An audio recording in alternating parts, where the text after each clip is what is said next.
This is Marco Volk from www.houseinvestigations.com. If your basement leaks, has stains, mold, or musty odors, the first person to call may not be your local waterproofer. Whether they waterproof from the exterior or the interior, it will be very expensive and may not be necessary. Many waterproofers have pressure sales tactics that require you and your spouse to be present so they can get a signed contract.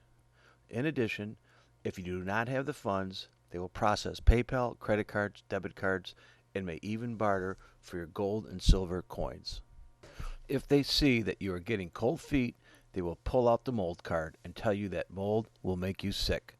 Sometimes they will tell you to waterproof now, or your home is going to collapse, deteriorate, crack, settle, or even lose its value.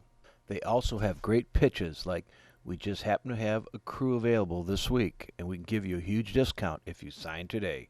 Or we'll throw in an air cleaner valued at $1,000 that's supposed to clean and dehumidify your home. Let's face it, the only contraption you need in your basement is a standard dehumidifier that you can buy for less than $300. The first thing you should do is analyze the problem yourself, or you may want to get a third-party non-biased opinion. Good people for this type of inspection are seasoned home inspectors that may be ASHI members with thousands of home inspections under their belts. They are also probably more familiar with the better and safer waterproofers in your area. Expect to pay a couple $100s for this opinion. In the Cleveland area, you can call Marco Volk. The first thing, determine if the moisture stains or leaks are high or low. If the leaks or stains and mold are in the upper portion of your basement walls, it may mean that you have poor grading or a dirty plug gutter or downspout. It may be a loose downspout or sub-pump connection that may be located only several feet underground. Additionally, it could be a leaking hose bib or a sprinkler head located very close to the foundation. Sometimes, when we perform basement inspections, we find dirty gutters that overflow or homes that have those gutter contraption, gutter caps, sponges, or screens that may permit overflows with intense rains and sometimes create winter ice dams. Clean your gutters and downspouts and get rid of those contraptions if they do not work. I've seen many waterproofing systems installed on homes that only have one crack that was leaking. If you have a concrete poured foundation, it will crack due to normal shrinkage. If you have a masonry foundation, the crack can be caused by many reasons. Regardless, many times you can simply dig out the crack on the exterior and patch or epoxy inject it for about $800. If it is a horizontal crack, you will also need to install interior horizontal wall bracing. If the stains or leaks are near the bottom of the walls, they may be from many of the above problems, or the drain tile are actually damaged, plugged, or sluggish. First, look to see if you have trees in front of your home or within 20 feet of your home. Trees grow and have roots that search for water. Sometimes you can simply snake the underground pipes. If you do decide to snake the sanitary and all storm pipes, you need to find a company that also has a camera so they can inspect the pipes after snaking. This may require digging down to the drain tile and installing a cleanout for snaking and camera viewing at one of your back house corners.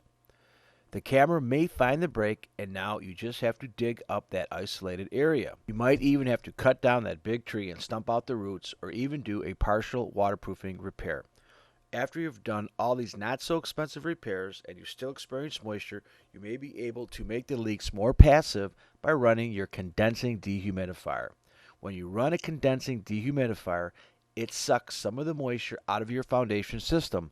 So when it rains, your foundation can become a moisture-holding reservoir and may temporarily hold some of that rainwater. A wet sponge cannot hold moisture. If the sponge is dry, it can hold moisture without dripping. Dehumidifiers can suck the moisture out of your foundation, so when it rains, basement moisture intrusion may not be as significant.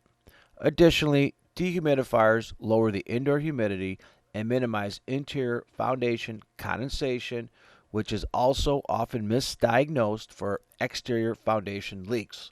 I've seen many unnecessary waterproofing systems installed when the moisture problem was only condensation caused by high indoor humidity, caused by possibly a furnace humidifier, a moist crawl space, a ventless heater, or other.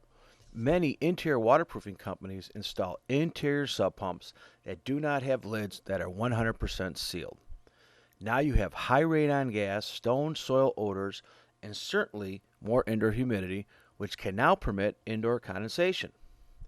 Interior waterproofing systems have buried, perforated drain pipes that have high humidity and high vapor pressure, which will travel to low vapor pressure, which is your basement. The waterproofer just created a natural moisture generator or a natural humidifier. Moist air is lighter than dry air and will rise into your home. I have seen sub pumps with lids that were not 100% sealed cause north windows and attic sheeting to rot due to condensation during cold climates. If the leak is in the upper sill plate or band joist area, it may be a defective cladding system such as eaves, synthetic stucco, hardy board, masonite, culture stone, or even a leaking window or door system.